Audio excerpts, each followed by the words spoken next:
spanning the globe to bring you the constant variety of sport, the thrill of victory and the agony of defeat, the human drama of athletic competition. This is ABC's Wide World of Sport. Brought to you by Allstate. For insurance policies to protect your car, your home, your life and health, business too, you're in good hands with Allstate. By United Airlines. Sports figures fly to more U.S. cities on United than any other airline. Fly the friendly skies of United. And by Mobile, and mobile dealers from coast to coast.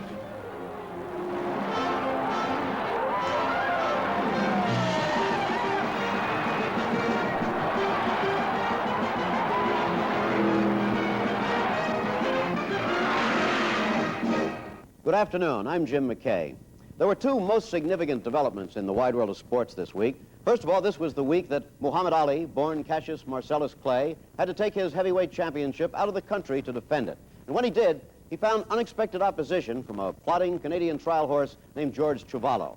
Now, this afternoon, you're going to have an opportunity to form your own opinion on this fight by watching our exclusive videotape. Also, you'll hear the champion himself give his version of exactly what happened up there in Toronto. A long way down the Atlantic coast from Canada, in Sebring, Florida, there was another most significant event. It was overshadowed by tragedy, the 12-hour Grand Prix of Endurance automobile race, the disaster that took place when one driver and several spectators lost their lives.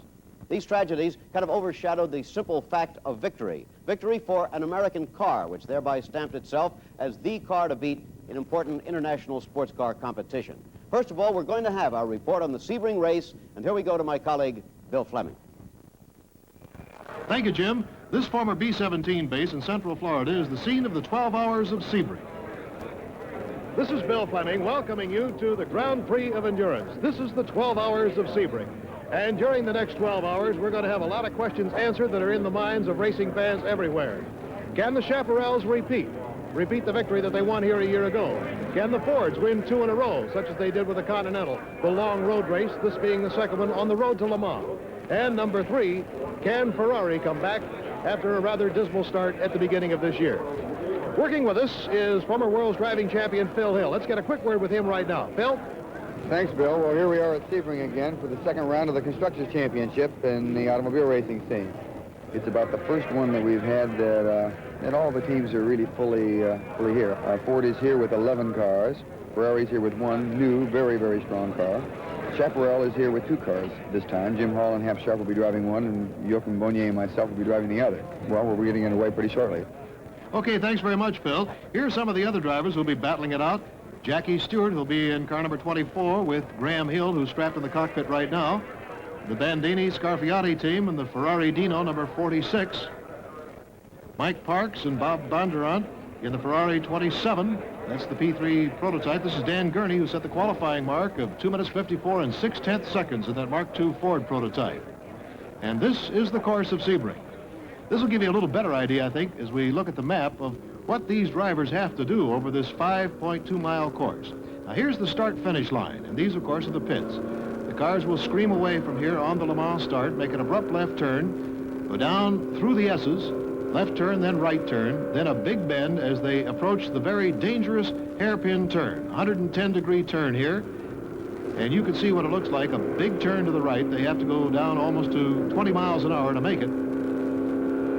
Then along the warehouse straightaway. The warehouse straightaway goes into the Webster turn, a sharp right turn, then an equally hard left turn, and then a turn to take them out on the north-south runway. Now, this is the longest part of the course, nearly a mile, a turn down the east-west runway, and then back toward the start-finish line, and they'll be screaming by here in about 3 minutes. In other words, it's a 3-minute course for 104 miles an hour. So we'll be back for the exciting Le Mans start at Sebring in just a moment. Looks good. Edwin Wirtz has never flown a plane, but United Airlines won't leave the ground without him. He's United's head chef at Chicago, and what he says goes. His English isn't so good, but his sauces are sublime. There are more head chefs like Edwin Wirtz working at United, coast to coast. Each convinced that hospitality is a personal thing, and that hospitality really means fine food. Come join us in the friendly skies of United and bring your appetite. By the friendly skies of United.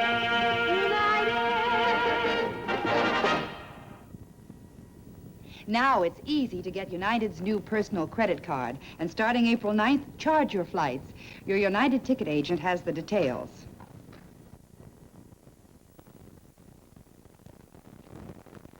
We're just seconds away now from the start. Dan Gurney pacing nervously on the opposite side of the track.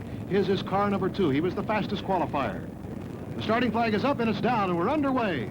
In just a moment, these engines will scream to life, and they won't be stopped for the next 12 hours for the lucky ones. First car off is the Dino Ferrari car number 46, the Scarfiotti Bandini car, and away he goes. And Gurney still is not out. He was the first car on the starting grid, and it's still parked there. He can't get it started. Everybody else moving away, and here is the Dino Ferrari, the small Ferrari, under 2 liters, going out to the early lead. Graham Hill is close behind. Everybody else is underway except Dan Gurney, and he's still sitting there. The mechanic has gotten inside the car, and it still isn't started. Here's Graham Hill taking over the lead from the Dino Ferrari. And there is Gurney. He's finally off and running amid the shouts of all this crowd around the pit area. So Gurney is on the course. Whoops, somebody hitting a bale of hay on the far side, and it is car number 17. Car number 17 is the Weitz's Fisher entry, a GT Ford 40 from Canada. We'll be covering much of the action for you during the 12 hours of Sebring, both the nighttime and daylight hours from our Goodyear blimp. And you can see the cars now moving down, and that is Dan Gurney down the warehouse straightaway in that dark car, and he is really moving. Gurney off to a disastrous start after being the fastest qualifier. Now here is the Mike Parks Ferrari coming by, moving up very fast. Graham Hill and the Ferrari, car number 27, has taken the lead, but Gurney is moving. Gurney in that big 7-liter Mark II Ford prototype. And so this race is underway in a most unusual fashion, with the fastest car, the fastest qualifier, being literally the last man out. And he's now starting to move through the course as they approach the S's. The abrupt turn to the left, then another one to the right. And here's Pedro Rodriguez in the other Ferrari, the open Ferrari. This is Graham Hill in car number 24, the Ford.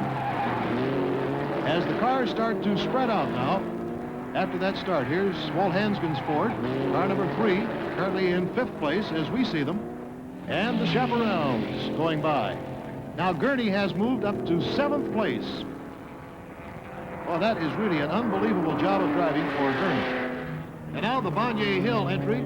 The Chaparral number 12 is in the pits, and there is oil all over the back window, all over the back of the car, and they indeed have plenty of trouble here. The car number 11 Chaparral is still out there on the course with Hap Sharp and Jim Hall, but this car is definitely in the pits. Let's find out what happened. Phil, you got an awful lot of oil back there. Is that a bad sign? It's supposed to be inside the engine, not out. What's happened? We've had this oil leak all weekend, and nobody can find out where it's coming out. Ferrari seem to be dominating the thing in the early going. Does that surprise you? No, not particularly. I think Ferrari's always been very strong here. Wouldn't surprise me one bit if they won. Well, here we go. Let's see if we can get her going and running hot again. Okay, Bill. A lot of valuable time lost in the pit there. That sign was the Ferrari sign, a plus 22. That means that the Ferrari number 27, driven by Mike Parks, has that much of a lead over the second place car, which right now is Dan Gurney, believe it or not. Gurney has moved ahead of Ken Miles, so it's Ferrari, Ford, and Graham Hill is losing ground on every lap. He has dropped back into 4th place, and Pedro Rodriguez in car number 26, the Ferrari, the open car, is now running in 5th place. So it's developed into a fantastically close battle, with Gurney now taking lead on the car number 27, the Ferrari. Here comes the Chaparral bias, but as you saw, valuable time was lost there by Bonnier in that car. And now the Ferrari pit is signaling that Mike Parks has an 18-second lead on Dan Gurney, so Gurney has picked up 4 seconds on just 1 lap.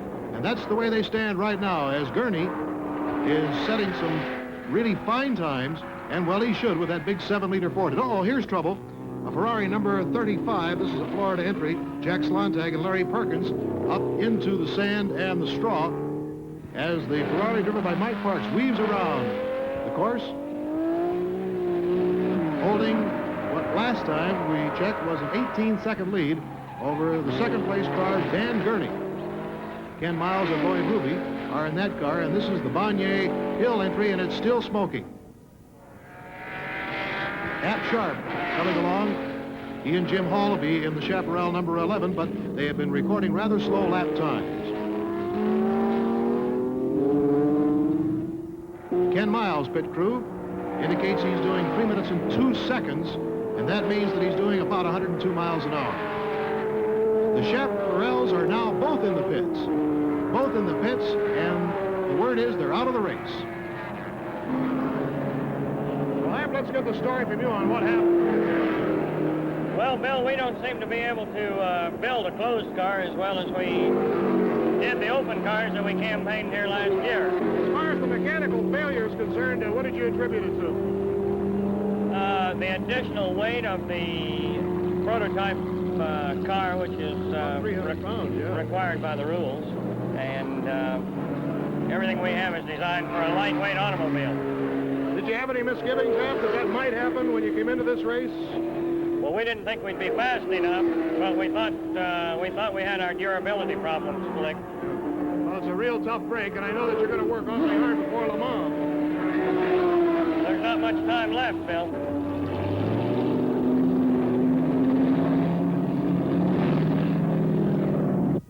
Well, just about 2 hours of this race have gone by, and both Chaparrals, it's distressing news to all the Chaparral followers, and certainly to all of you on the crew.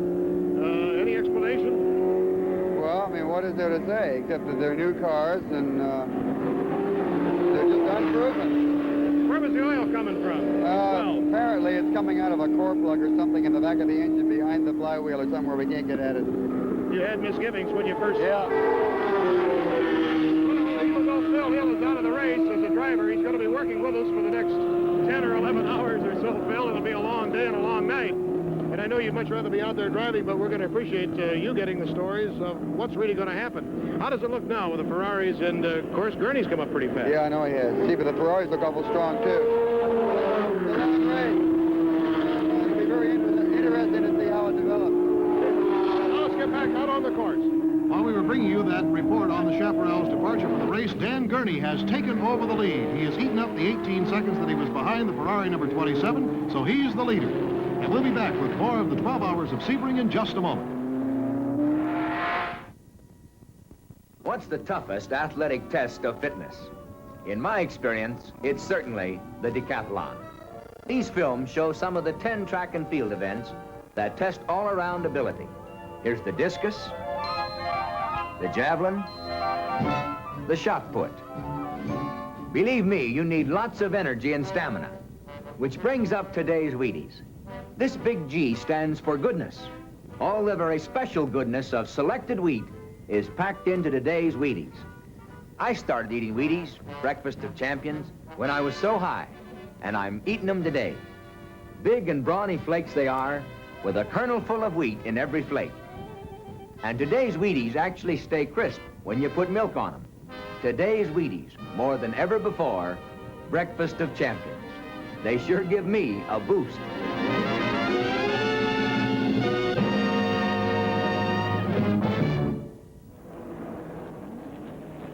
Dan Gurney has taken over the lead, and the Fords are now running 1-2, with the Ferraris dropping back to third place. And here are the signs up on the pit wall. Since Phil Hill is with us now, he can better interpret them than we can. Phil? Well, then Carroll was out there. Carroll Shelby, it sort of looks like he's trying to get Ken to slow down a bit and not go racing along after Gurney. Well, they actually accomplished what they wanted to do. They wanted to set the pace for the Ferraris, and that they are, because Gurney goes through the Webster here in the lead, and he's followed by Miles. Here's Ken. They're really flying along. Here they are again. Now, he's telling Dan to stay at 3 minutes. And Ken as well, you see. Okay, Carroll Shelby, they're pointing, isn't he? Yep. 3 minutes would be 104 miles an hour on the average. Now, how fast, actually, are you going to go at maximum speed? Oh, the Fords are going around 170, I guess. The Fords and, well, I guess, and they're down to about 20, I guess, on the hairpin. Well, and here now is Gurney, the lead car, into the pits. Tire change and probably fuel. Gurney getting out of the car. Jerry Grant standing by. And so we'll get a word with Dan now about how things are going. Jerry Grant is in the car, and the leader is in the pits. Good stop. Dan, what happened at the start of the race? I think they warmed it up a little bit too much, and then the heat boiled back into the carburetor, and we had a little vapor in there, so it took a while to start it. Boy, what a job of driving you did in the first 40 minutes. Well, I was just taking it easy, really. Sure didn't look like it. You were about 2 minutes behind at the start, and all of a sudden we look at the scoreboard, and you're up there in second place. Well, we're moving up, but it'll go fast. That's the idea, isn't it? Yeah, man. Are you happy the way the thing is going right now? Yeah, very nice. Good. I know you want to get a little rest. Good luck. Here's the pit sign for Ferrari number 27, the third place car. He's now 83 seconds behind the lead car, car number 2, driven by Dan Gurney. Now let's get the word from Carroll Shelby, who's managing these 2 lead cars. Carroll, what was your strategy at the start of the race? To let Dan Gurney lead the race. Then he lost about a minute on the start. His car didn't start, so it took him about an hour and 15 minutes to get back in the lead and have Miles follow along behind him, just somewhere ahead of the Ferraris, just to keep them nibbling at Miles' car and try to keep them extended and running as fast as they possibly can. Ken Miles following Dan Gurney. The Ford's running 1-2 now, with the Ferraris in 3rd and 4th places and seemingly running slower laps and dropping farther and farther back of the Fords. And now car number 27 is moving into the pit area, and it is Mike Parks who'll be getting out. Bob Bondurant is waiting to get back in the car, and so the Ferrari's taking a little bit more time now in the pits. Phil, I don't know whether this is a routine stop or not, but Bondurant seems anxious to get out there. Yeah, it looks like a routine stop. Bondurant's there talking to me about what's wrong with the car, apparently. Wait a minute. They're changing brake pads, it looks like. Seems a bit soon to be changing brake pads this early in the race. Okay, well, they did a good, fast job on it, but this is a very demanding course, and the Ferrari now with new brake pads is going out, still in 3rd place, and car number 26, that's the Ferrari driven by Pedro Rodriguez, and Mario Andretti is currently in 4th place in the standings, chasing the Fords, and here is trouble. Car number 18, it explodes into flame near the hairpin turn. Car number 18, that is the Comstock entry from Canada, driven by Bob McLean and Jean Ouellette. McLean, the driver, in the car right now. The car is a mass of flames. The fire engines are out there trying to put out an intense heat near the hairpin curve. The car, unexplainably, just went end over end and burst into flames, as you saw, and is burning fiercely at the time. Well, that really looks bad. Very bad accident near the hairpin curve, and we'll have to wait on the official track bulletin on the condition of the driver, Bob McLean of Canada. As the cars come through the Webster turn now, that sharp right-hand turn followed by a left-hand turn, it is still Dan Gurney and Jerry Grant, their car number 2, in the lead, followed by the Miles Ruby car, and Lloyd Ruby's in the car right now giving relief to Ken Miles, as is Jerry Grant to Dan Gurney. And car number 27, that is the Mike Parks, Bob Bondurant, and Bondurant in the car right now. They're running 3rd. Mario Here comes Andretti. Jerry Grant now. Boy, and he really gets through there, doesn't he? Yeah, he really does. And here comes Bob Bondurant through the turn, and Mario Andretti. Now let's get a word with Pedro Rodriguez. Pedro, how are things going for you? Fourth place, looks like you're running real smooth. Well, the car is working okay, and the brakes are not very good. They're going to change pads now. They are when the car comes in? Yes, sir. Are you going back on again? Yes, right now. You started off out there today in great shape. The Ferraris were running 1, 2, and 3 for a long time, and it looked like it was going to be a sweep. Did you purposely back off a little bit? Well, we didn't want to push it so hard, so we wait until the top of the race. Okay, we're approaching the halfway mark, and you're in fourth, and you're in a real good spot. Good luck. Thank you very much. Pedro Rodriguez. Now let's get back out on the course. And now we have just received the official track bulletin on that crash of car number 18 near the hairpin turn, and we must sadly report that driver Bob McLean of Canada was fatally injured in that accident.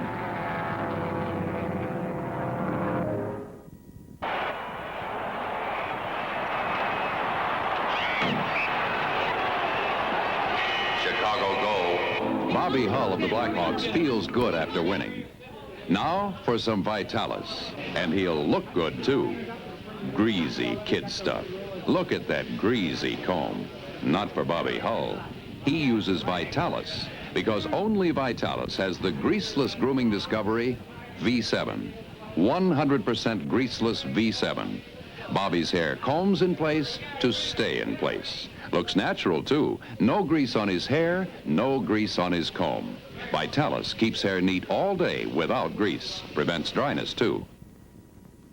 If I use this new Van spray deodorant, will it hide the fact that I'm a secret agent? Nobody will ever pick up the scent. Because new Band Spray sprays the worry out of being close. Protects you from odor day and night. New Band Spray. Try it. Well, here we are now, exactly at the halfway point, Bill. 6 hours yet to go, and it's Ford, Ferrari, Ford, Ferrari. It's a tremendous battle, isn't it? Yeah. You care to make a projection now as the shadows begin to lengthen? It won't be long before the lights come on. I think it's pretty hard to make a projection at this point. It's a darn hard circuit and a hard race, and it'd be anybody's guess as to what's going to happen. They're both two very strong teams, and they're both going very hard. Was there anybody in particular that, let's say, is a better night driver? I wouldn't wager a guess on it. I mean, the whole mess could fall by the wayside, believe me. In other words, you think that the Ferraris and Fords could easily destroy each other, Yes, and maybe a Porsche come in, huh? It could happen without any trouble at all. Well, with 6 hours to go, included in which will be 2.5 hours of darkness, we have still plenty of excitement here at the race at Sebring, Florida. Here's the way the cars stand right now. It's Ford, Ferrari, Ford, Ferrari. And we'll be back with more from Sebring. Right now, let's go to Howard Cosell for the Clay Chuvalo Championship fight. Well, thank you very much, Bill. As you viewers know, there is absolutely no secret about the fact that Muhammad Ali, or Cassius Clay, as you will, has become one of the most controversial personalities in this entire country. It remains, however, co-equally a fact that the heavyweight champion of the world is an integral part of the whole wide world of sport. And he proved it all over again this past Tuesday night in Toronto's Maple Leaf Gardens when he successfully defended his heavyweight crown against George Chuvalo. And so, Muhammad, we welcome you back to Wide World of Sport. Thank you, Howard. I'm very glad to be here. And what we're going to do is, as we did after the Patterson bout, we're going to analyze out together, but you in the main, the bout against Chuvalo. Right. However, it was supposed to be the bout nobody wanted, so I'd like you to swing around, and I shall do likewise as we just observe how this bout was covered. For instance, the greatest sports journalists in the world, Arthur Daly, syndicated columnist of the New York Times. There's Jimmy Breslin of the Herald Tribune. And that, of course, is Jimmy Cannon, New York Journal American, King Features. Milt Gross, syndicated New York Post. Jesse Abramson, also of the Tribune. And finally, Walter Red Smith, the great syndicated columnist. They're all there, Muhammad, so it became a front-page story on Wednesday, and the aftermath still exists. That's right. You have the world's greatest writers there. And there's Chuvalo getting into the ring before the fight.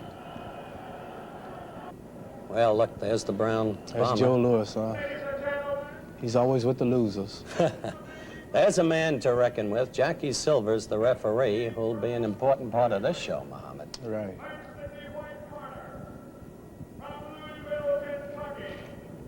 Well, as we're about to have the fighters introduced, we're going to come back to the very beginning of the bout itself in just a moment.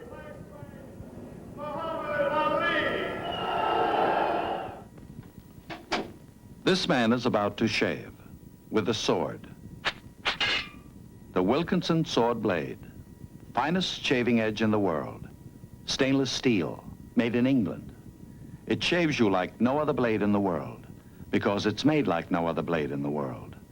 Made for long-lasting sharpness.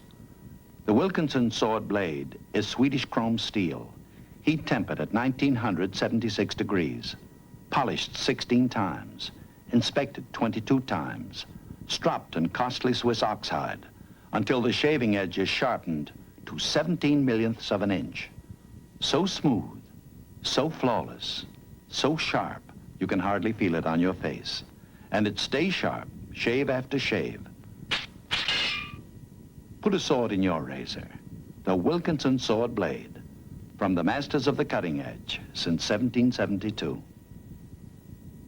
Robert Goulet crowns the new Miss Teen International Wednesday on ABC.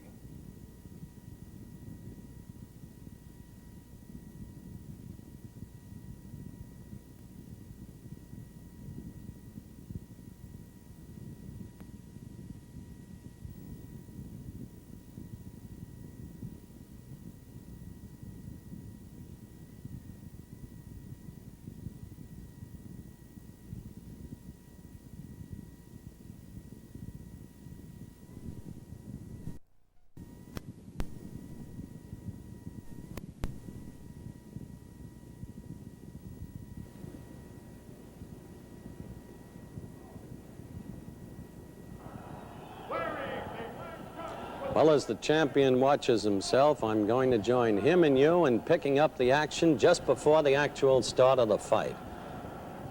This is an amazing thing we're about to see, Muhammad. The staring battle that'll be coming up. Tell us why you did it and what you were really doing. Well, I just like to look my opponent in the eye and concentrate on winning the fight. And it's just a thing that I do. You actually think you can scare a man? Not really, but I can look right through him and just about figure out what he's going to do, and I could see that this was going to be a tough fight, and it later proved to be. Well, he stared you right down, almost. That's right. The head that impeded our vision before was that, and there it is again, of Irving Ungerman, the manager of George Chuvalo. See, he's wiping the sweat off of us because we really sweating. Well, you gave him the teeth. That's just my rubber mouthpiece. I'm trying to just tighten up. I know. In my mouth, and it looks like you're throwing them at your teeth. Angie Dundee, your trainer manager, and Solomon McTeer, one of your handlers, or the others around you. Now I'm saying my prayers. And, as soon as the fight started, I knew that the fellow's tough because Floyd Patterson couldn't knock him out. And Ernie Terrell hit and ran for about 15 rounds. He couldn't knock him out. And he's never been down, so I knew he was tough. But my strategy was just to stick and move and fill him out. And I did understand that he had terrific body punches. So I was waiting to see what they would be like, but I was surprised. He hit pretty hard to the body. Your pattern of first-round fighting never changes, does it, Muhammad? You're always cautious, always seeking to find out what the other guy That's right, knows. because your opponent is strong at the beginning, and he's got a lot of stamina and strength, and it's easy for him to tag if you don't watch it, if you leave an opening. Right there I was pointing and showing him that he was hitting me low, but it didn't seem to help. He kept it up all through the fight. His face right now is perfectly clean. Now he's giving it to you in the midriff. Was he hurting you? Well, not really, but What are you a lot telling of him? times... What did you just tell him? I told him he should hit a little harder than that. Got you a little irritated, though, because, look, you came back at him. Well, a lot of times in the gymnasium, I train like that. I deliberately let my sparring partners body punch me in order to toughen me up.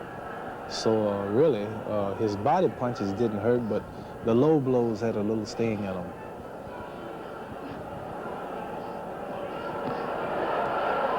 There I just connected with a left hand and a right.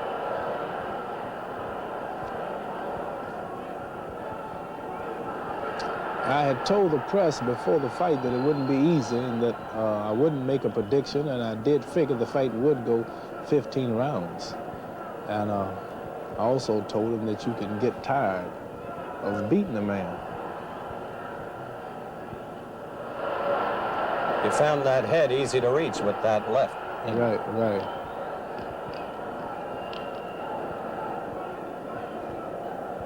But a lot of times it looked like I was playing with him, but I wasn't. It was just something to make him tire himself out, because if you notice, I'm doing all the punching and all the work, and it Still, tires he you out. kept coming at you. He established that pattern in the first round and kept it up. Well, he won't back up. I knew it would be a tough fight. And this fight did surprise many of the sports writers and the fans. They thought it would be an easy pushover. But as you can see, he's taking punches, and I think he put up a better fight than Liston and Patterson. Well, that was the end of round one. Some writers gave it to Chuvalo. Did you think he won it? No, I don't think he won it. I hit him about, I would say, 25 or 30 times to the head, to his feet, to the body. Well, we'll be back with round two in just a moment.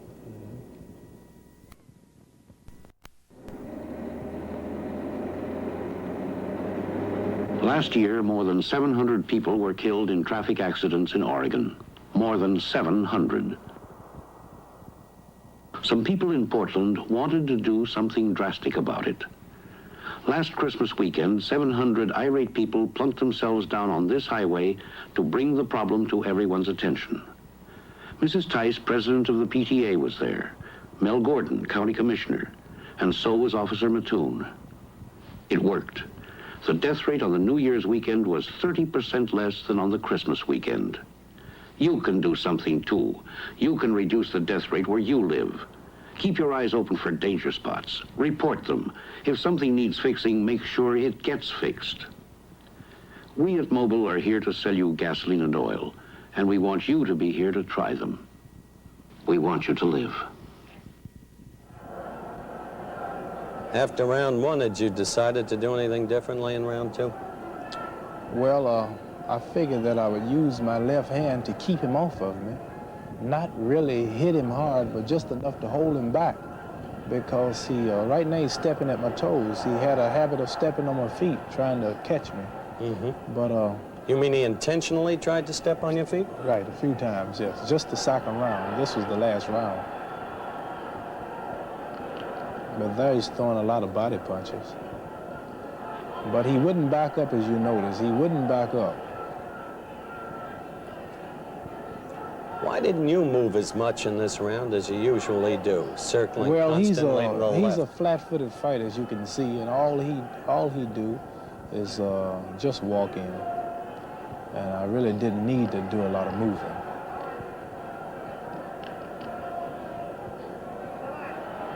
And I sincerely believed that the fight would go 15 rounds. So I was really pacing myself, too, because it's rather strenuous, you know, in the boxing ring in a fella's hometown with the crowd behind him and the referee, and plus all the traveling and things that I've been going through for the past 3 months. You just have to take your time. You telling me you weren't in top condition for the fight? Well, I could have been in better condition. When I fought Liston, I weighed 206 the second time. Here I weighed 214. Mm-hmm. So you knew you were slower going into the fight? A little slower, right. Now, did he hurt you there at all? You can hear the crowd roaring. Not really, but the few body punches, I think one's coming up now. That was a low blow, and I feel those a little. That was another one. So they began to sap your strength as the fight went along? A little they can, yes. But he has short arms, and he couldn't really hit me anywhere around the head, so he had to rely on body punches. Were you toying with him there, using that left? Just measuring him, holding him off of me, because he's so strong. Why did you keep your hands up and make your stomach available to him right there? Well, I wanted him to go for the body, but he didn't leave the opening that I thought he would.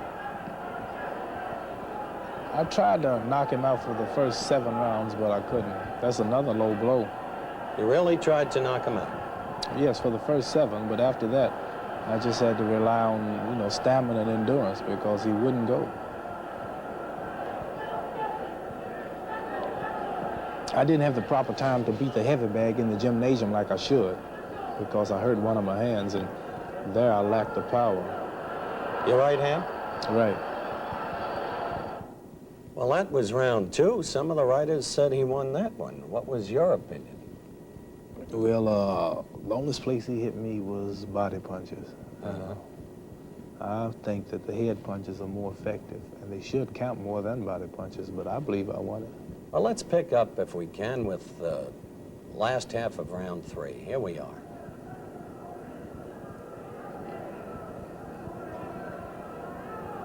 By this point in the fight, did you feel that your control of him was sure? Well, yes, in a way. But you never can tell what can happen in a heavyweight fight. He could butt me, or he could hit me low, or I could get cut. Anything could happen. You seem to have been occupying your mind with his unorthodox tactics. That's right. I was throwing a lot of body punches, but most of them hitting the side of my arms, and a few low blows, too. But I had a good piece of protection on, and that's the only thing that really saved me. In other words, you feel without the protection you were wearing, you might have been... Oh, I'd have been finished, yeah. I'd been seriously hurt. Because he's a strong fella. And I think it's the first time you've said that. There, he's knocked my trunks just about off of me because of those punches, as you can see.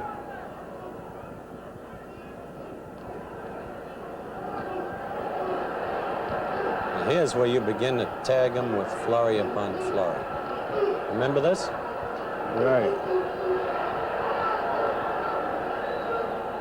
But he's still standing. He wouldn't go. I had to give it to him. Me, myself, however, I don't believe I could take the punishment. If a man beat me like that, I would have to, I believe I'll just have to quit. But he could take it. That was the end of round 3, and you threw that disdainful motion at him. Well, I was a little angry at all of those low blows he was throwing, and no one saying nothing, and it is illegal, and the referee and all the crowd of 14,000, no one booing him for it. And, let's watch this round in slow motion again, that which we have just seen of it.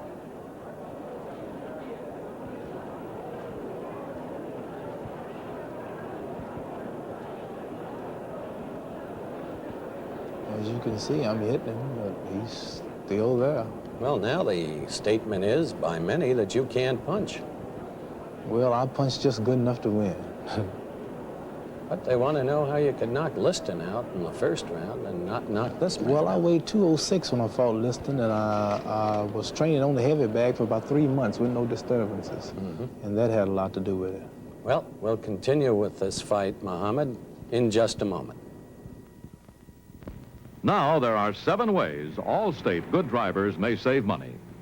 At Allstate, good drivers save money on car insurance with Allstate's famous good driver rates.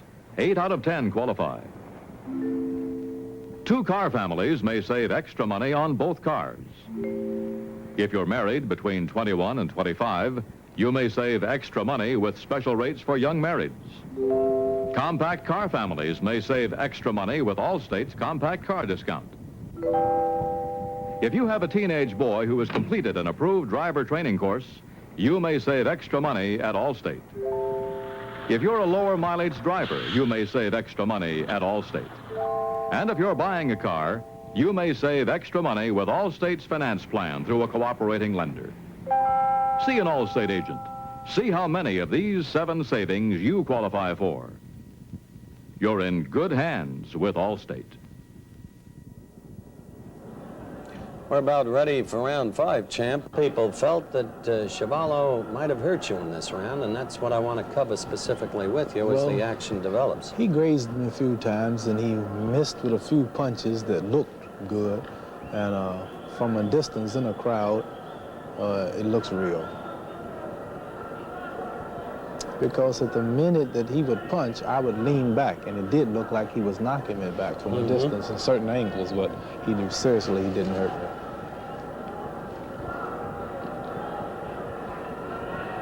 I believe in hitting and running away and living to fight another day. That's the old image of Muhammad Ali. Never saw a man with a head easier to get to, did you, than Chuvalo? Well, he was easy to get to, but it really didn't hurt him. And that's what was so surprising to me. I hit him with some of everything in the book, and as hard as I could, but he just wouldn't go. You just have to give him credit. Some people just don't have feelings, or more than others. That was one of those graze punches that looked good from the audience, but it didn't do no damage.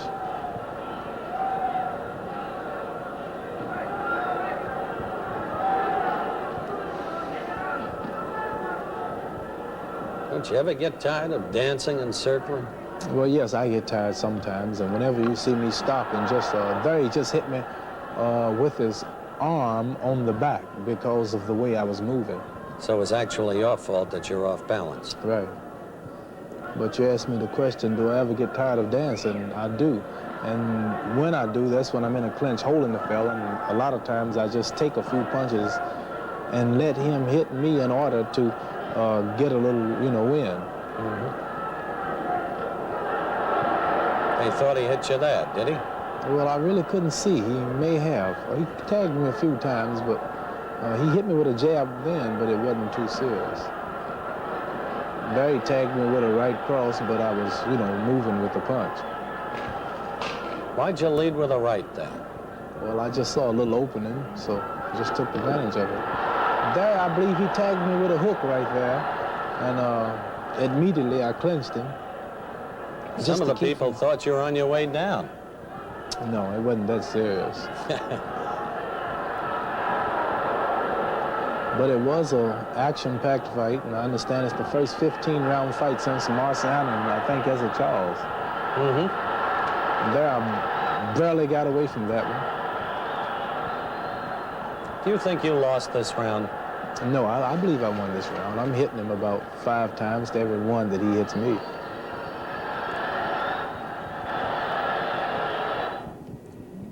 Well, the reason why I asked you if you thought you lost this round is I want to replay the second half of it in slow motion so the fans can observe for themselves whether or not you were really tagged by some of those blows.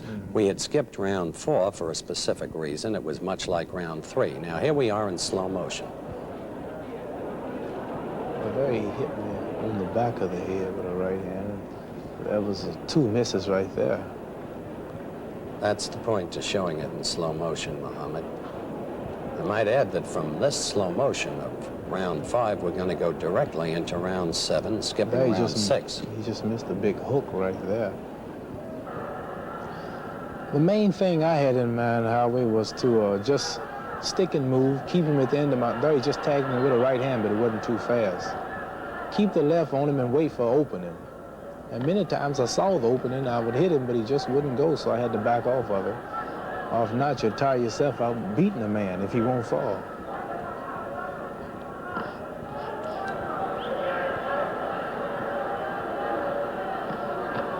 There he tagged me with a body punch. That was a low one right there.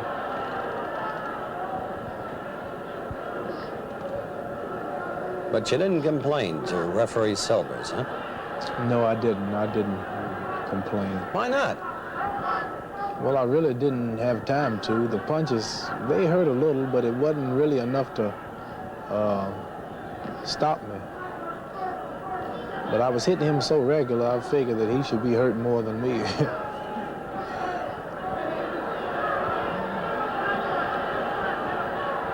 But I have to say, he was determined. How many blows did he take for every one he landed? I would say about 6 or 7. He took them where they hurt the worst.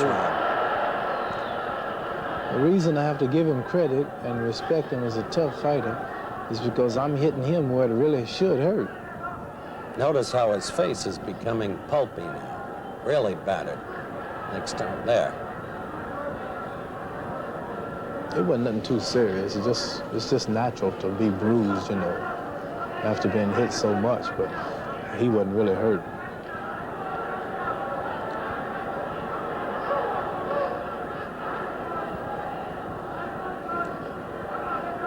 I think this round, the way you're boxing him all over the ring is typical of the way the fight went for the next several. That's about right.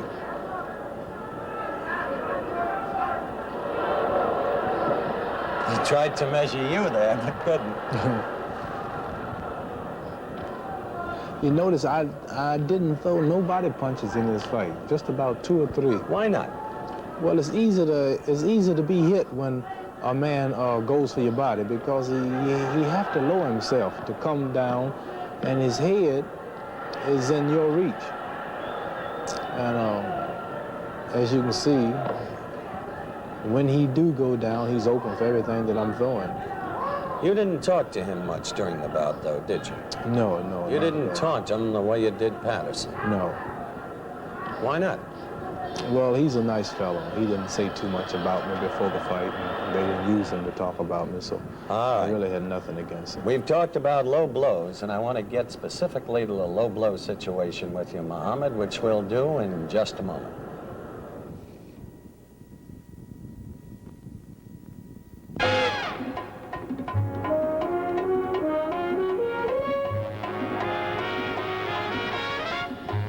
Beautiful people. On the move. Move ahead with Mercury. The luxury of Mercury. The excitement of Mercury Comet. Mercury, the one distinctive car in its class, with the finest ride this side of the Lincoln Continental. Comet, big, beautiful performance champion. Mercury, pure classic lines. Comet, pure excitement. Mercury, luxury. Excitement. Comet.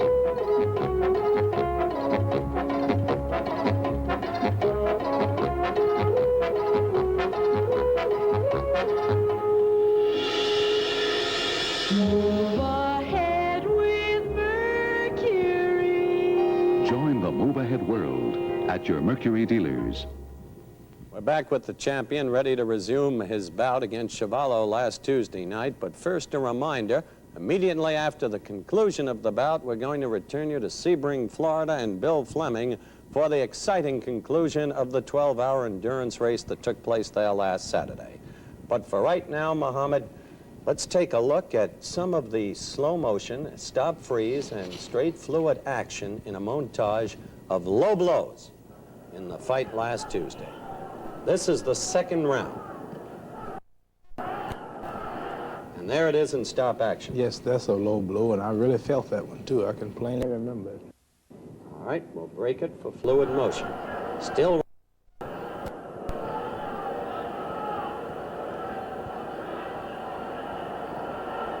Man, he's hit me behind. There's stop action again. Did you feel that one? Well, I felt all of them, really, but nothing was serious enough to stop me. Now we're in slow motion.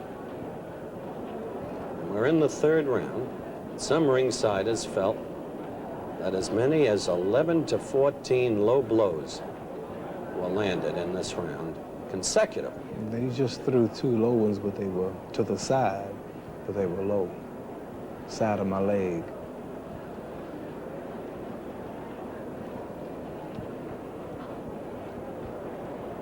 Right now he's hitting nothing but elbows when he punches up, so he figured he could do more damage, I imagine, by punching low, so that's what he did. He just hit me with a short uppercut, but it really didn't hurt.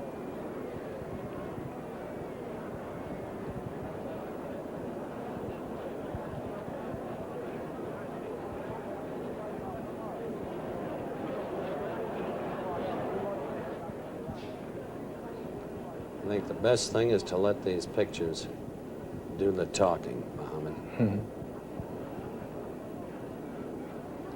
My main interest was to let him tire himself out because he was so strong. I didn't have to stay in that corner, but since he wasn't hurting me, I just did it in order to tire him out. Now we're moving up later in the fight. This is round 7. And there's the stop action. It was a low blow.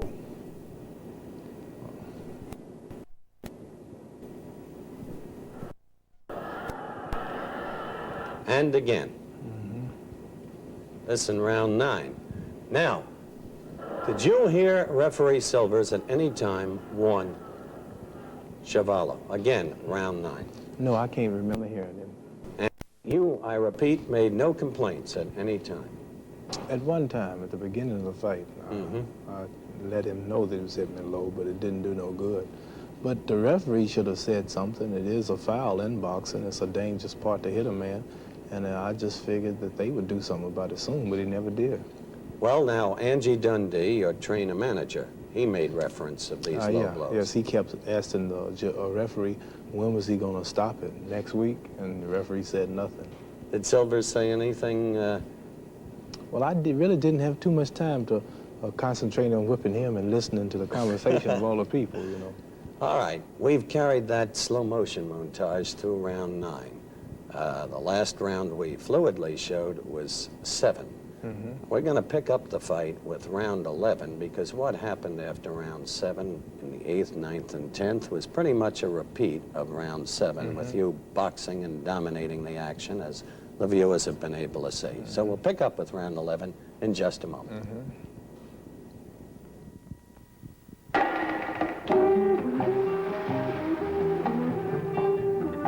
How about it, mister? Want to try something excitingly different? Here's your chance. The first water-active hairdressing. New Groom and Clean for men.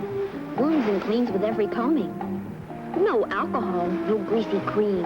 It's the crystal clear water-active hairdressing. So just wet combing helps clean away dirt and dandruff, prevent greasy buildup.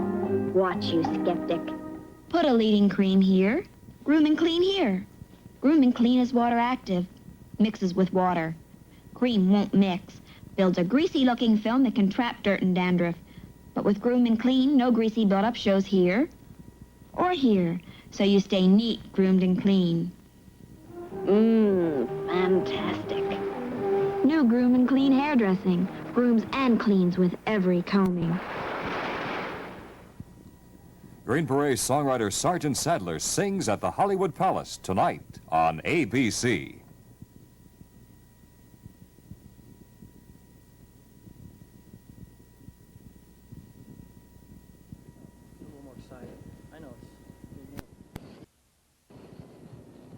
Coming on camera now.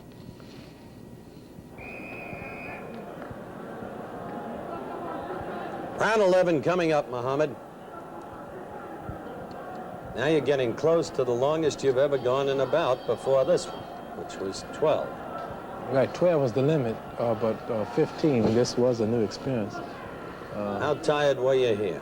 Well, how I would say the 9th round, I felt real tired, but after the 9th round, I got what we call a second win in sports, and the 14th and 15th, I was tired, but I found extra strength to pull me through because so much was riding on me winning, and once you lose, that's it.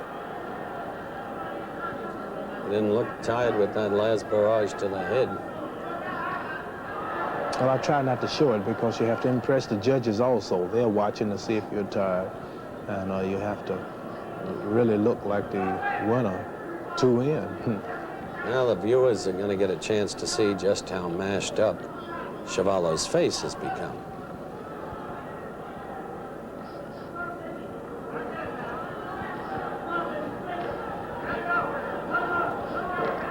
His eyes are now mere slits, which I'm sure you're well aware of.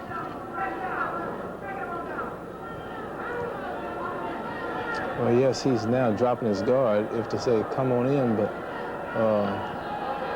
I didn't do it because he's really strong. It looks easy watching these things, but it's harder than it looks. Left and right, 2, 3 combinations there. Right. And I had to fight a lot better than him. There you see my trunks are low again, and my protection cup is showing because his body punches are pulling my trunks down. 6 straight times you hit him to the head in that last bevy of blows. But I had to really be impressive. I figured the fight would go the distance, so I didn't want it to be close because it is possible. You were worried about losing a hometown decision. It's possible if it was close. So I had to really... Did you think about this during the fight? Right.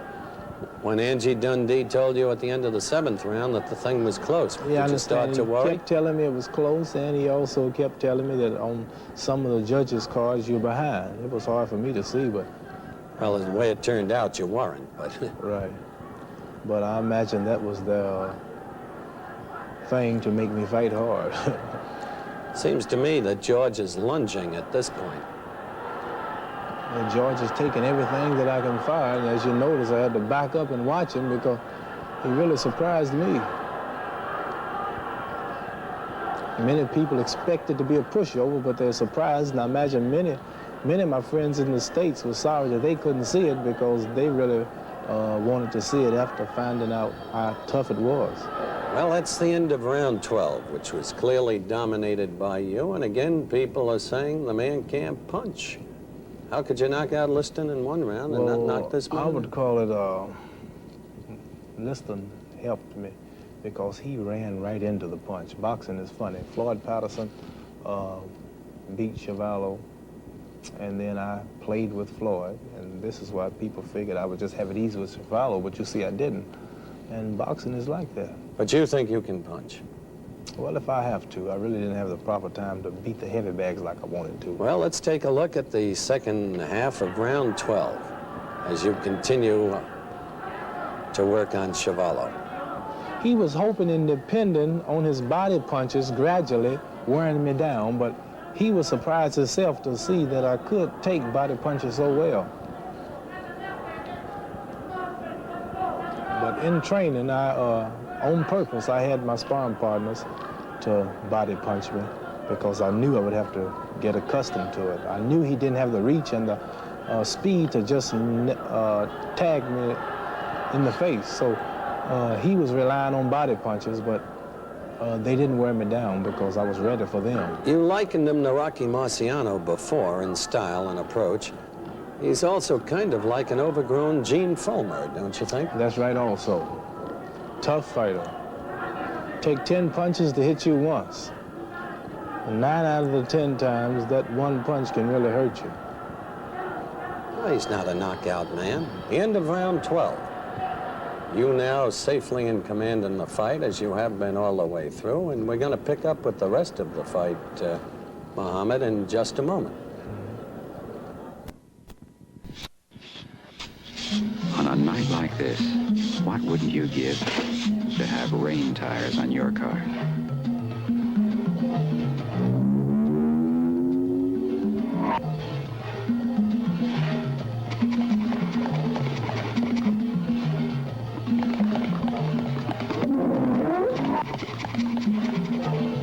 The rain tire, made only by U.S. Royal. If it's sure-footed on a wet road, imagine the control you'll have on a dry road.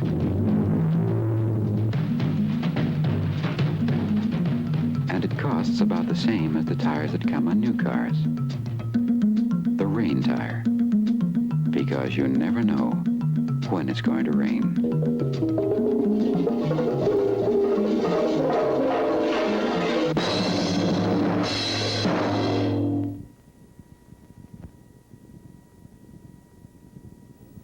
Well, in just a minute, we'll get back to the champion and to Howard Cosell and continue our coverage of this week's heavyweight championship fight. Right now, however, I might mention that this is the transitional time for Wide World of Sports. As spring spreads across the nation, we also make the transition from wintertime to summertime. Now, next week is going to be the week when you see a little bit of both. Next week, you'll see live from Brandon, Florida, the 1966 National AAU Men's Indoor Swimming and Diving Championships. Don Scholander, the winner of 4 Olympic gold medals, Roy Sari and Carl Roby will be entered in the swimming events, while Charlie Knorr and Rick Gilbert are expected to defend their platform and 3-meter diving titles. We'll also be in Sun Valley, Idaho again next week for an outstanding international event, the Sun Valley Challenge Cup competition, the greatest men and women skiers in the world participating, including Jean-Claude Killy and Marielle Guachel of France, Karl Schranz of Austria, and Jeannie Saubert, Wendy Allen, and Jimmy Huga of the United States, all competing on a most difficult course in the giant slalom as we climax our coverage of this year's leading winter sports events next week on ABC's Wide World of Sports. Muhammad, before we watch the close of this fight, we've seen round 12 concluded. You had never gone more than 12, as we've noted before. Did you think about this in the corner before the 13th, and the 14th? Yes, I was conscious of it.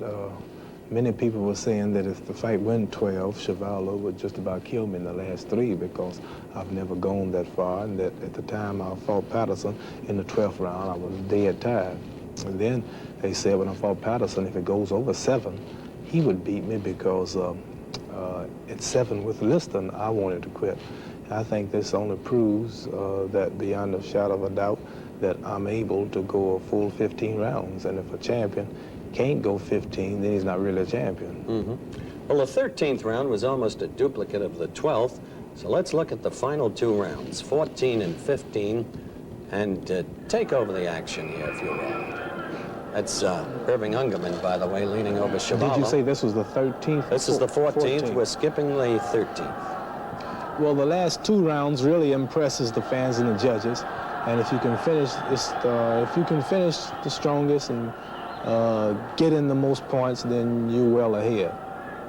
So my main intention was to keep moving, stay on my toes, hit and move, and finish strong.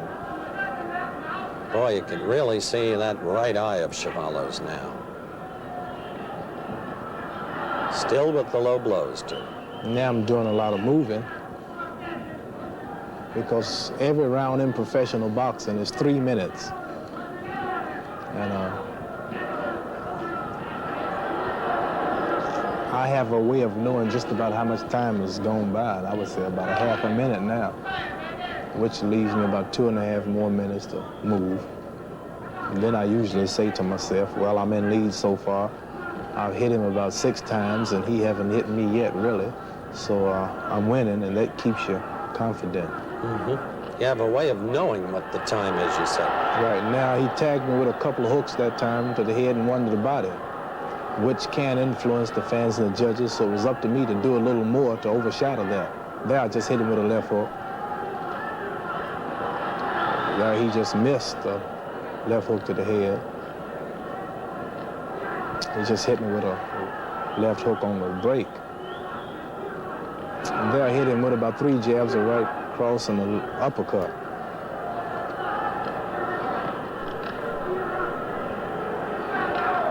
There's a view of Chuvalo's battered, pulpy face. Right. He's determined because this means a lot for him and me.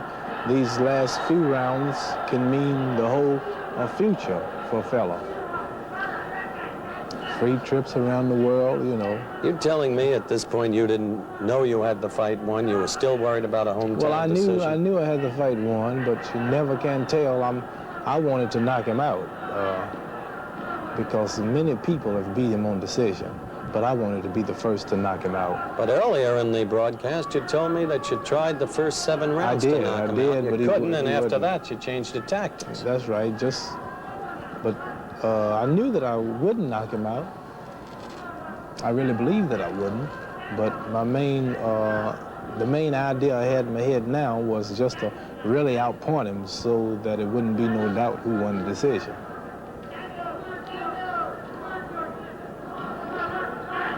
Well, got you behind the ear there. Yeah.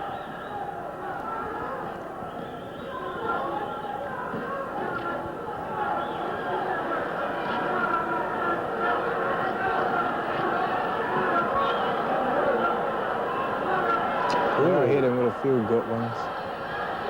And I figured that was my round, but some people who don't understand the art of boxing can say it was close, but I figure I won that round. I would figure you won that round rather convincingly. However, it is quite true that a writer here and a writer there actually gave that round to Chuvalo, but they were in a preponderant, even overwhelming minority. I can say the people who got their money's worth, I felt good about that. It wasn't no 1 minute or 2 or 3 round fight. They did get to sit there and watch a good 15-round fight.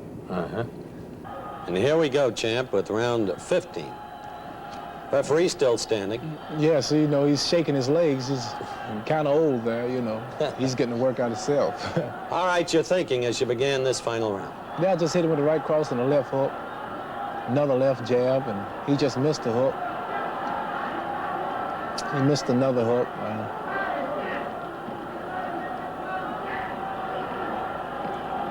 You're trying to show that you're not tired. Well, you have to look impressive because the judge are watching. And I was a little tired. I was really tired, but professionals have a way of making it look like they're not. And you see him hitting me low but behind. And the next time I fight George, if we do have a rematch, I'm going to have a protection cup made twice this thick. He's going to need protection for his right eye. Look at the way it's bleeding Well, there. it's just natural, but it's nothing really serious. We mixed it up in here somewhere. This 15th round, I remember going in right there. Did he catch you then? Yes, he caught me with a right hand. He caught me with another right hand. I caught him with a left, but I missed the right. And I hit him with a few hooks, but they were soft. That was a solid left-right hand.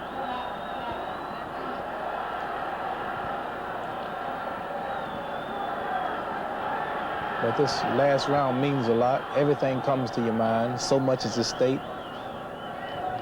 Hundreds of thousands of dollars, free trips, free dinners, and everything when you're champion. So it's all wrapped up in these last few minutes, it seems.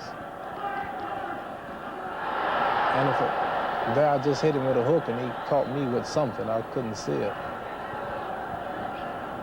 We're both tired, but I was just blessed to have enough natural ability to outmaneuver him. But you could understand the hometown crowd's enthusiasm for Chuvalo at this point. That's He's still on his feet. That's just human nature to root for your own, so that didn't upset me. There I hit him with an uppercut, but nothing seemed to really hurt him.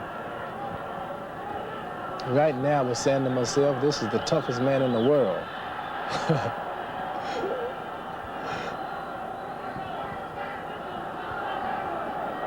Amazing the way he keeps coming in at you with that face as pulpy as it is. Yeah, some lady I understand saw George come out of the ring. He had a few bruises. She said, my gosh, that Chuvalo is tough. And her husband said, no, that Muhammad Ali is the tough one. Some fella told me that in my dressing room after the fight. But he was a friendly fella. After the fight, he came over and shook my hand. I shook his. And there were no harsh words like most of my challengers. And before or after the fight. And I had a nice time there in Toronto. Everybody treated me nice. Mr.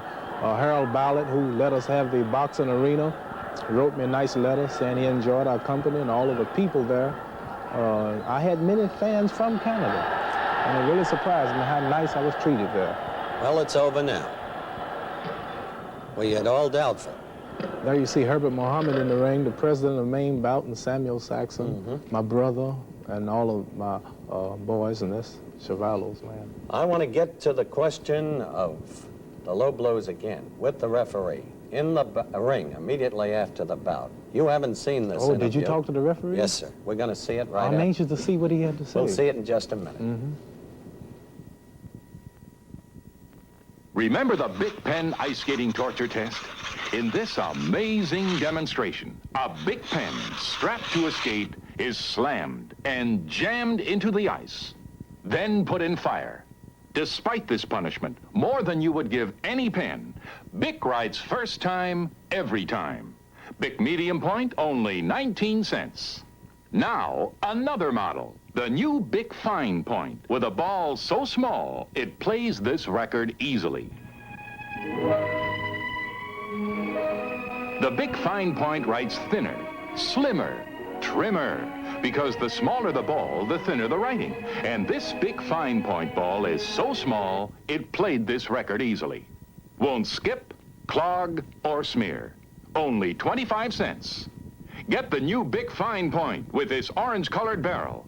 Guaranteed to write first time, every time. The fight over, the champion's worst fears, of course, as you know and never realized, the decision overwhelmingly in his favor. And we'll be talking again with Muhammad in just a moment. But for now, let's go to Maple Leaf Gardens, Toronto, the scene at the end of the fight as I jumped into the ring to talk to referee Jackie Silvers about the low blows. All right, it's just been announced, a unanimous decision for Muhammad Ali. He retains his heavyweight championship of the world. This is referee Jackie Silvers. Jackie, how many times during the fight did you warn George Chuvalo for hitting low blows? Well, knowing the kind of a fighter that George is, and knowing that's the only way that you're going to have something for your money, if it doesn't hurt the guy, I ignore it, see?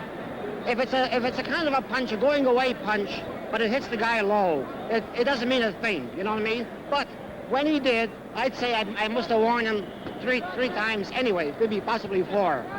But you are implicitly saying that many low blows were struck that you ignored. That's right. That's true. Well, I mean, they were thrown, and of course, as Muhammad was moving away, they landed low, which actually is not a low blow in the true sense of the word. I mean, I'm talking about a punch that is sent deliberately to hit low, three times. But there was a lot of punches that Muhammad was moving, and he was thrown to the belly, and it landed a little bit low, which is actually.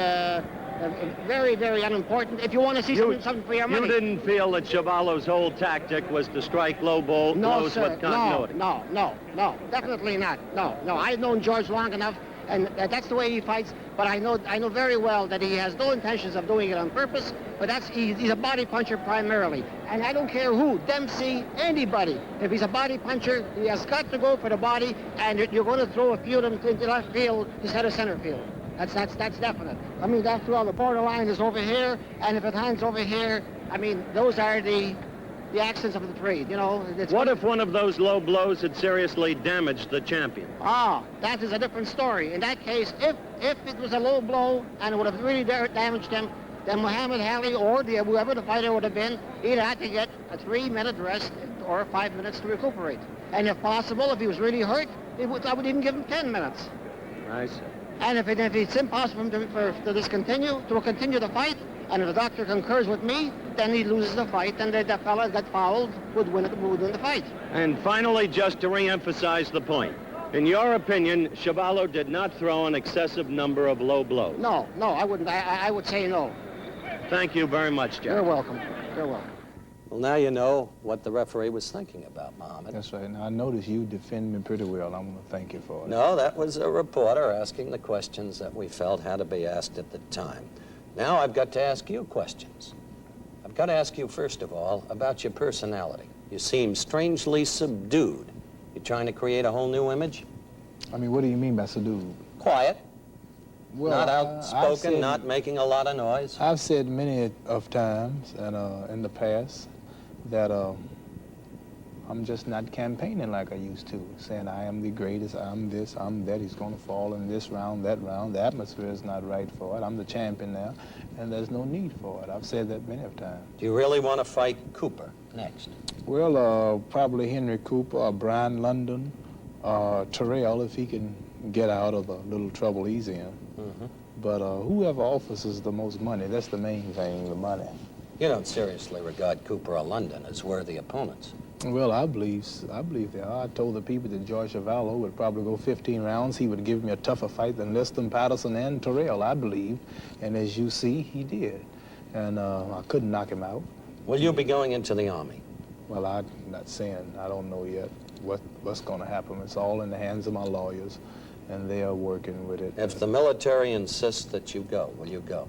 Well, I'm not saying nothing here about nothing like that. I'll talk to the Army people, and you're a sportsman, and we're here talking about sports, and I don't have to answer to nobody on nothing else but the draft people themselves. I think you have to answer to the American people in this vein.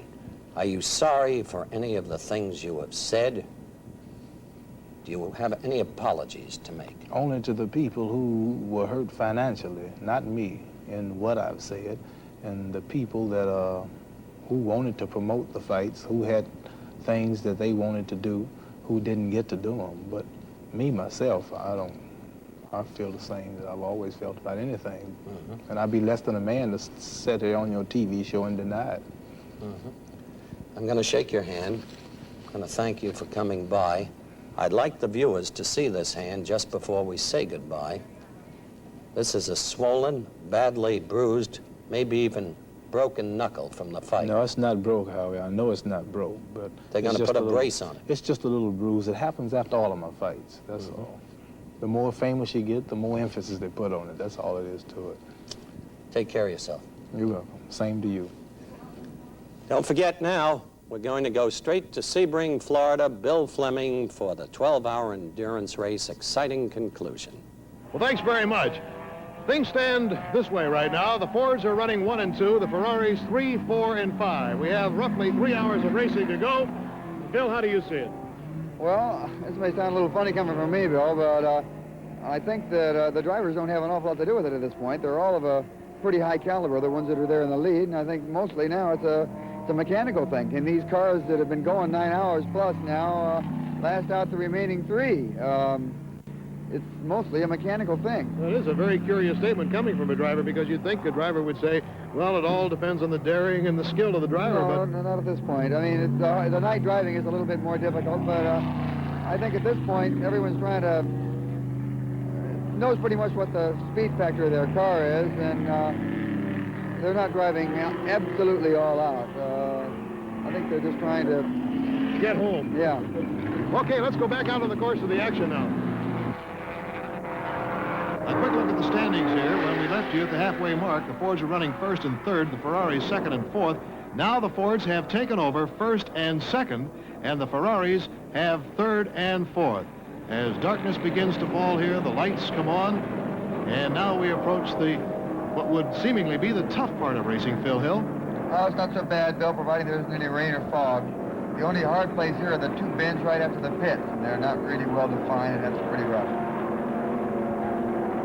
Now we've just received word that car number 27 is out. The Ferrari with Mike Parks and Bob Bondurant has gone dead on the course, so let's get the word from co-driver Bob Bondurant on what happened to that car. Bob, what happened? All we got was word that it quit. Oh, when I took over from Mike Parks, we had second gear out at that time. So we're babying the gearbox. And finally, I went through the hairpin over here the last lap, and I couldn't get any gear at all. Oh, boy. But I had a couple of problems, about 4 or 5 laps, not being able to get third gear. And finally, it just jammed. It wouldn't go on any gear. Well, you had a great race going with those Fords, too. Thank you. We enjoyed it very much. You really did, and everybody was saying, well, you know, this could be it, and you were running hot all day. We were sure trying. And so, with the Ferrari number 27 out of the race, Pedro Rodriguez and Mario Andretti moved to third, and the Porsche Carrera 6, car number 48, with Don Wester and Scooter Patrick, have moved up into fourth place. We'll be back with more of the Grand Prix of Endurance from Sebring, Florida, in just a moment. This is Celeste, Secretary of the Future, a beautiful robot that never makes a mistake. She uses a single system that both copies and duplicates at an unheard-of low cost. It's called System A09. For 1 to 10 copies, she just presses a button and gets sharp, black-on-white copies for as little as 3.5 cents each. For 10 to 100 copies, Celeste can prepare her own master or make one from any original with just a flick of the switch. Then she gets 40 copies a minute on ordinary bond paper, and copier costs are as low as .5 cents each. You can't get a Celeste for your office now, but you can get a System A09. For a personal demonstration, call your 3M Business Product Center. Look to 3M for imagination in image making. And now the question seems to be, if these cars could just hold together for another couple of more hours, will the Fords be able to hang on to that lead that they have? Only one Ferrari in the top 3, and we have a report on that now that they may be in trouble. There is an unofficial report that car number 26, driven by Mario Andretti and Pedro Rodriguez, got into some trouble over there, and the car is in the pits, and Phil, it looks like it was in trouble. Boy, it sure does. Mario looks very grim there. They're patching up a headlight to get it back on. You've got to have both lights or you can't continue the race, so looks like they're strapping one on one way or another. So Mario is back in the car, and oh, the thing's caught fire now. Sort of a flash fire. Mario's out of the car now. It looks like they've got it out. This could be it for the lone Ferrari among the leaders. Both drivers are back over the pit wall, and car number 26 is definitely out of the race. A disappointing blow to the Ferraris. Let's find out about it. Well, Mario, in this darkness here at Sebring, of course, things were tough to find out, but we do find out that you had trouble with a car on the course. What happened out there? The gear selector broke, and I tried to shift from fourth to third, and it went into first to lock the rear wheels, and that created a little commotion for me. How fast were you going when that happened? I don't know, maybe 140 or so. Whereabouts did it happen? Going into the Webster turns. Tough spot.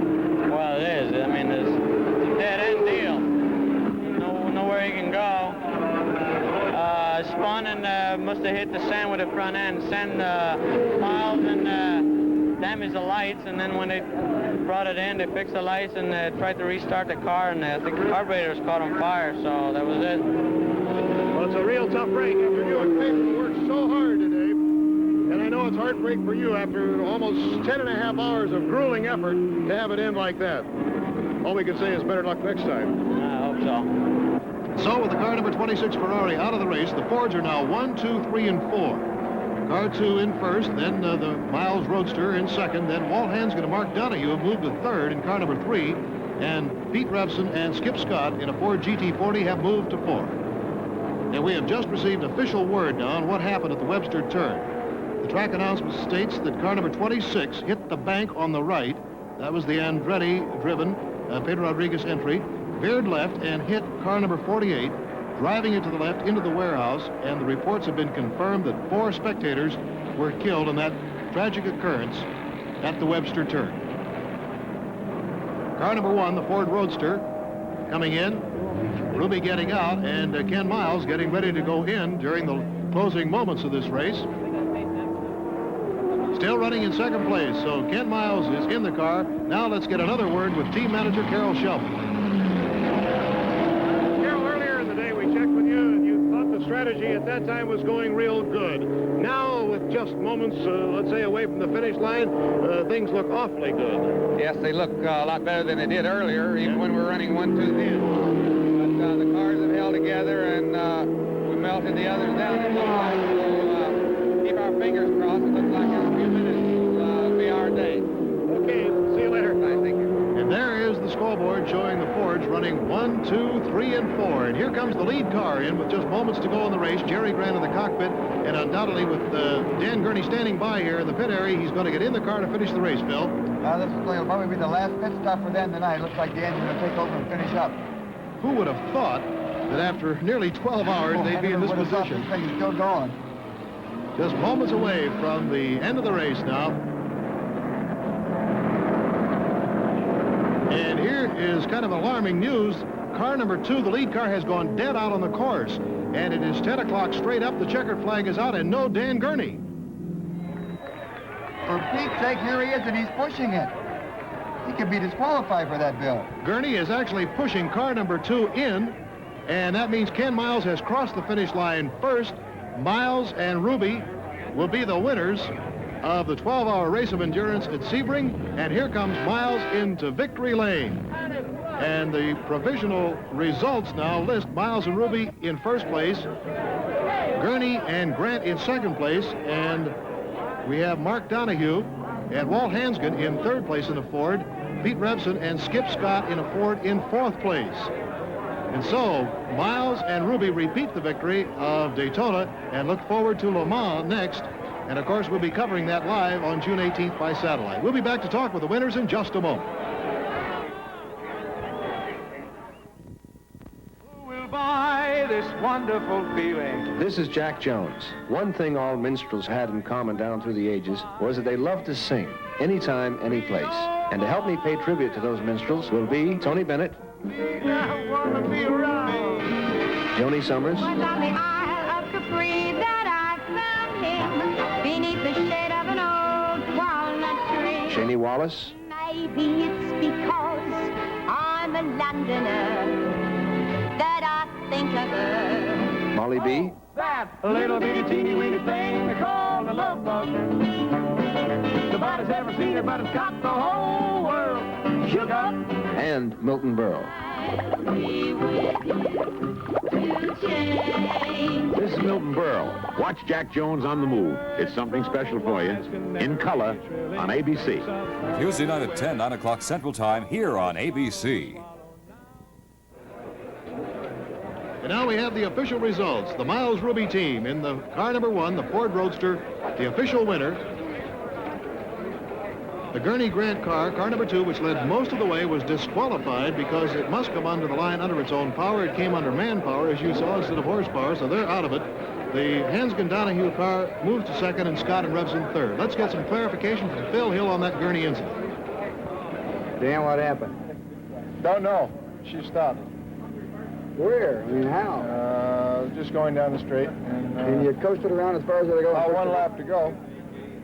Good, great. Thanks, Dan. Right. Well, Bill, that's about it. Okay, well, here we are in Victory Lane, and as you can imagine, things are quite exciting right now. Ken Miles and Lloyd Ruby have won the second big long American road race. Ken, let me get a quick word with you. I talked to you a short time ago, and you didn't think you had a chance, and all of a sudden that incredible chain of events happened. That's motor racing. I'm just very sorry for Dan because they really deserve to win this race. They drove a magnificent race, and it's a great sorry the car. It's a great pity the car back out at the last minute. I'm very sorry for them. What thought went through your mind, Ken, when you saw Gurney out there dead? Or did you realize his car was dead? I didn't believe it the first time, and I saw him the second lap round. I thought, what happened now? Poor old Dan. Well, Lloyd is over here. We'd like to congratulate him, too, but I know Lloyd is being mobbed. He's got a garland of orange blossoms around him, and it's pretty hard to get to him. All we can do is say, congratulations, Lloyd. Thank you. Very upset ending, but I'm happy, and I just wish Gurney to come on and made it a tie, but as long as we come 1-2, that's good enough. It sure is. Well, congratulations to you. Congratulations again to you, Ken Miles, the winners of the 12-hour race of endurance here at Sebring. Now this is Bill Fleming speaking for Phil Hill, saying so long from Sebring, Florida. The executive producer of ABC's Wide World of Sports is Rune Arlen. Today's program was produced by Chet Forty, directed by Lou Vopacelli, associate director Doug Wilson. Don't forget, next week, live from Brandon, Florida, you'll see the 1966 National AAU Men's Indoor Swimming and Diving Championships and the Sun Valley Challenge Cup, including some of the world's greatest skiers skiing at Sun Valley, Idaho. Sebring coverage produced in association with the Triangle Race Film Team. Blimp provided by the Goodyear Tire and Rubber Company. The preceding program originated on color film and videotape. Air travel arrangements for ABC's Wide World of Sports made through United Airlines, who also furnished promotional consideration.